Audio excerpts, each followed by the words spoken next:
నేను యాక్చువల్లీ మన pre release ఉంటుంది కదా అప్పుడు మాట్లాడదాం. ఊరికూరికి ఏం మాట్లాడతలేను. కానీ నేను సినిమా చూసిన అంటే నాకేమనిపించింది అంటే ఈ ఫిలింలో ఆ క్యారెక్టర్ ఎట్లయితే చేసిండో అంత ఇన్నోసెంట్గా అది కష్టం అనిపిస్తుంది నాకు అట్లా యాక్టింగ్ చేయడం. అది చూస్తున్నప్పుడు అతని యాక్టింగ్, అమ్మాయి యాక్టింగ్, వీళ్ళ ఫ్రెండ్స్ యాక్టింగ్ అది సినిమాలా లేదు. అది మనం పక్క నుండి చూస్తున్నట్టు అనిపించింది నాకు. అది నేను కథ విన్నా, అసెంబుల్ కట్ చూసిన. ఒక్కరోజు షూటింగ్ పోలేదు, అసలు వాళ్ళని ఎప్పుడు డిస్టర్బ్ చేయలేదు. నాకు మైక్రో మేనేజ్మెంట్ ప్రాబ్లమ్స్ ఉన్నాయి, మళ్ళీ పోయి వాళ్ళని డిస్టర్బ్ చేస్తాను చేయలేదు. నేను కథ విన్నప్పుడు ఎంత నవ్వినో సినిమా చూసినప్పుడు అంతకంటే ఎక్కువ నవ్వినా.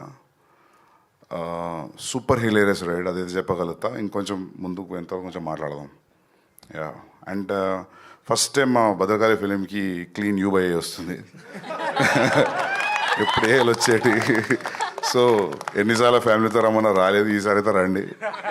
థియేటర్ బయట ఎవడు ఆపడం మిమ్మల్ని. సో యా, మ్యూజిక్ బాగుంది అండ్ టైం అసలు తెలియట్లేదు.